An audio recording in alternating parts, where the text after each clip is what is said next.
আমার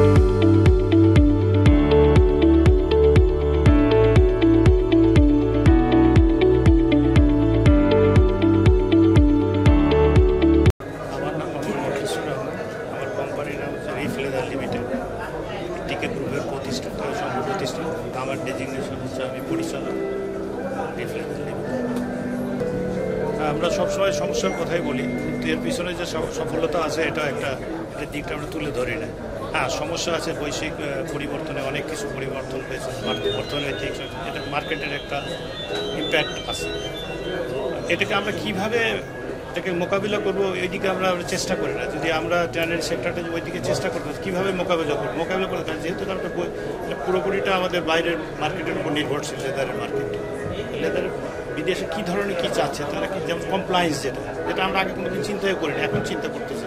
এটা যদি আমরা আগে থেকে করতাম তাহলে এই সমস্যাগুলো তো আমরা করতাম না।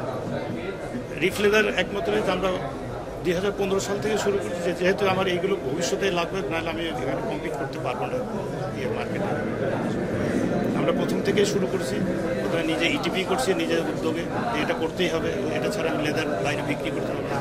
তারপরে এরপর আসে LWG সার্টিফাইড। এই সার্টিফিকেটে আমি কোনো ব্র্যান্ডেড কোম্পানি আমার কাছে আসবে না, বা ব্র্যান্ডেড কোনো জুতা কোম্পানি আমার কাছে থেকে চামড়া নেবে না। এই জিনিসগুলোর আপনি দৃষ্টি দিচ্ছেন, এটা আমি সফলতার সহিত এগুলো আমি ইমপ্লিমেন্ট করছি।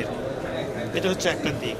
যেটা মার্কেটিংটা, যেটা মার্কেটিং আমাদের খুবই দুর্বলতা। এটা আমরা কিন্তু প্রত্যেকটা বছর ফেয়ারে যাই, ইন্টারন্যাশনাল ফেয়ার, ইটালি, হংকং, তারপরে আমরা চায়না, প্রত্যেকটা ফেয়ারে আমরা অ্যাটেন্ড করি। এতে হয় কি, আমাদের প্রোডাক্ট আমরা কী বানাচ্ছি এটা কাস্টমাররা সরাসরি দেখতে পাচ্ছে আর কি।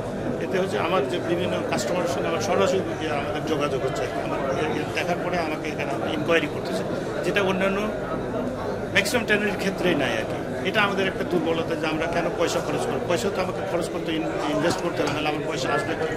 এদিকে একটা দৃষ্টি দিতে, শুধু আমরা সমস্যা না, সমস্যাটা কীভাবে আমরা মোকাবিলা করবো। সমস্যা তো আসবে, সমস্যা শুধু আমাদের জন্য, সারা পৃথিবীতে এটা সমস্যা। আর যেটা হচ্ছে আমাদের কমিটমেন্ট, এটা ঠিক রাখতে হবে বায়ারদের সঙ্গে, যে কোয়ালিটি আমি যেটা ইনশিওর করি সেটাতে সে মধ্যে দিতে হবে। এগুলো আমরা কম চেষ্টা করি এবং আমরা এটা সফলতার সঙ্গেই আমরা মোকাবিলা করতেছি। এটা হচ্ছে আমাদের একটা সফলতা। ধরেন লেদারটা হচ্ছে একটা ন্যাচারাল জিনিস, এখানে ভালো গ্রেডও থাকবে, খারাপও থাকবে। এটা কিন্তু এক একটা এরিয়া, এক একটা এলাকা ভিত্তিক কিন্তু এটা খাদ্যদ্রব্যের উপর নির্ভর করে আর কি। যেমন আমরা মানুষের যেভাবে খাই এরভাবে আমরা মোটা তাজা হয়ে পারি, গরুরও কিন্তু সেই একই রকম। যেমন আমাদের চিটাগাং এরিয়া চামড়া এতটা সিলেকশন ভালো না, কিন্তু নর্থ বেঙ্গল আবার ভালো, যেহেতু এটা এরিয়া ডিফারেন্স, এখানে পরিচালনা করা বা পরিচর্যার একটা বিষয় আছে। এটা থাকবে, এখান থেকে আমাদের করতে হবে। যেটা ফার্মিং এখন যেটা হচ্ছে, এটা যেমন আমাদের একটা কিছুটা খারাপ দিক আছে, কিন্তু ম্যাক্সিমাম আমি মনে করি ভালো দিকও আছে। যেমন খারাপ দিকটা হচ্ছে যে যেটা এটা মোটা তাজা করাটা খুব তাড়াতাড়ি গরুটাকে, তারা কিন্তু মাংসের চিন্তা করে, তারা কিন্তু চামড়ার চিন্তা করে না ফার্মিং। তো চামড়াটা হয় কি, এটা আপনার যে ফাইবার স্ট্রাকচারগুলো এগুলো একটু ম্যাচিউর হয় না, ম্যাচিউর কিন্তু মাংসটা হয়, কিন্তু চামড়াটা ফিক্স হয় না ফাইবার স্ট্রাকচারগুলো। তো এটা একটু দুর্বল থাকে, যেটা আমাদের হয়তো আগে যেটা লবণ 1 ঘন্টা 24 ঘন্টার মধ্যে দিলেও টিকতো, কিন্তু এখন আমাকে খুব দ্রুত দিতে হয়, কারণ যেহেতু এটা বাচ্চা বেবির মতো আর কি, খুব সেন্সিটিভ হয়ে থাকে আর কি। যেহেতু আমরা যে একটা বয়স হলে তার একটা ক্ষমতা বেশি থাকে, হ্যাঁ, কিন্তু এটার ওই রকম মানে সহ্য ক্ষমতা নাই। আমরা এটা একটা দিক, যেটা তাড়াতাড়ি আমাদের একটা যেটা আমরা হেয়ার স্লিপ বলি আর কি, যে লবণ না লাগলে হেয়ার স্লিপ হয়ে যায়, ওখানে একটা আমাদের ডিটেরিয়েট করে, ব্যাকটেরিয়া এফেক্ট করে। কিন্তু আমরা ভালো দিক যেটা হচ্ছে যে আমরা আগে বাংলাদেশ থেকে কোনো দিনই 1.2 1.4 থিকনেসের উপরে যথেষ্ট চাহিদা ছিল, কিন্তু আমরা দিতে পারতাম না, যেহেতু আমাদের চামড়াগুলো থিন ছিল, ন্যাচারালি থিন। কিন্তু এখন যেহেতু মোটা তাজা গরম করছে, অনেক ঠিক চামড়া পাওয়া যায়। এখন আমরা 1.4 1.6 1.6 1.8 আমরা বাইরে এখন যেটা চাই সেটাই আমরা দিতে পারি আর কি। এটা হচ্ছে একটা ভালো দিক। আর ফার্মিংটা হচ্ছে যে এখানে আপনার একটা দিক, ভালো দিক হচ্ছে যে এখানে আপনার যে টিক্স পক্স যেগুলো হতো আর কি, ন্যাচারালি হলে ওটা টিক্স পক্স অনেক ডিফেক্ট থাকে, এটা যেহেতু ডেলি গোসল করায়, পরিচর্যা করে আর কি, এর জন্য এই জিনিসটা আমরা ভালো কোয়ালিটির চামড়াটা পাই আর কি। এটাই আর কি।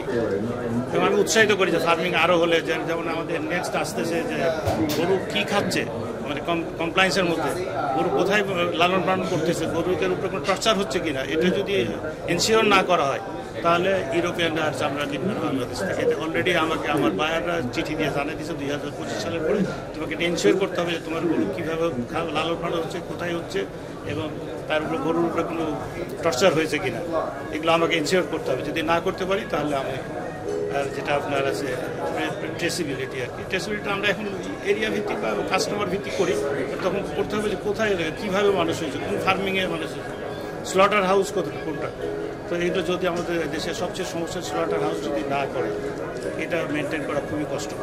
তো আমার কাছে সরকারের কাছে দাবি থাকবে যে এটা জরুরি ভিত্তিতে করা দরকার। যেটা আমাদের মেন প্রবলেম আরেকটা হচ্ছে যে ফ্লে কাট বা লেস কাট বলে, যে কেটে ফেলে যখন চামড়াটা ছাড়ানোর সময়, এটা এখন ব্যাপক হারে যেটা আমাদের চামড়ার মান অনেক, আমরা গ্রেন না দেখা যাচ্ছে এ গ্রেড, বাট কিন্তু ওই কাটার জন্য আমাদের রিজেক্ট হয়ে যাচ্ছে। এই জিনিসটা অবশ্যই জরুরি ভিত্তিতে এটা বন্ধ করতে হবে। এটা বন্ধ করার প্রথমে একটা হচ্ছে যে স্লটার হাউস যদি হয়, তাহলে আমাদের আমাদের আরও 30% আমরা ফরেন কারেন্সি শুধু এটার জন্য আমরা লস করতেছি। এই 30% ফরেন কারেন্সি আমরা যদি এটা স্লটার হাউস যদি করি, আমরা আরও বেশি আর্ন করতে পারি।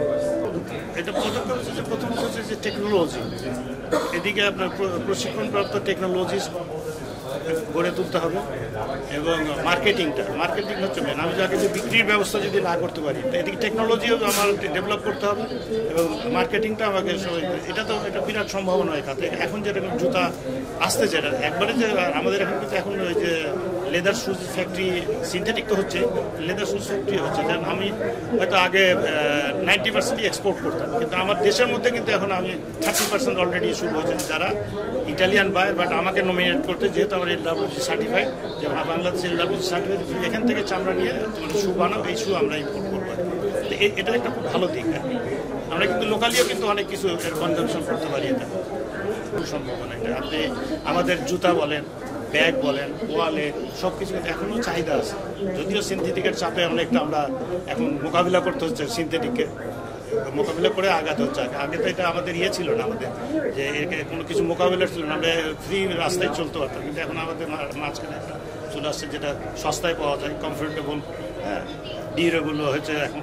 কিন্তু লেদার তো লেদারই, এটা লেদারের একটা আলাদা ভূমিকা আছে। তো আমরা চাই যে এটা সম্ভাবনাময়, এখানে অনেক কর্মসংস্থান হবে। যেমন জুতা একটা ফ্যাক্টরি ওখানে প্রায় 500 বা 1000 মিনিমাম লোক কাজ করতে পারে।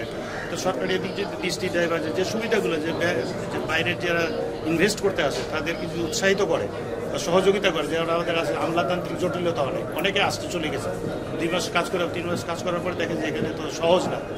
এই জিনিসগুলো যেগুলো সরকারি যে নিয়মকানুনগুলো সহজ যদি করে, তাহলে অনেক ফ্যাক্টরি আসবে। এখনও ধরেন চাইনিজরাও এখানে আসতেছে, তাইওয়ানিজ আসতেছে, ইটালিয়ানরাও এখন আসতেছে।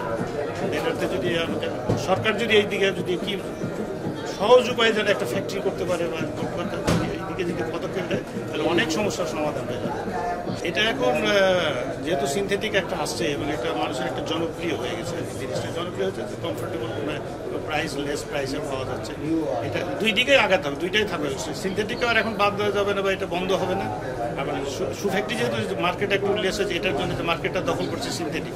যেমন ধরেন আগে বাইরে গেলে আপনার 95% লোক চামড়ার জুতা দেখা যেত সারা পৃথিবীতে, এখন দেখা যায় যে জাস্ট অপোজিট, সিনথেটিক। তো এখানে আমাদের যে ইউজটা যে কমে গেছে, এটাও কিন্তু একটা কারণ আমাদের চামড়ার ক্ষেত্রে যে ধস নামার আর কি।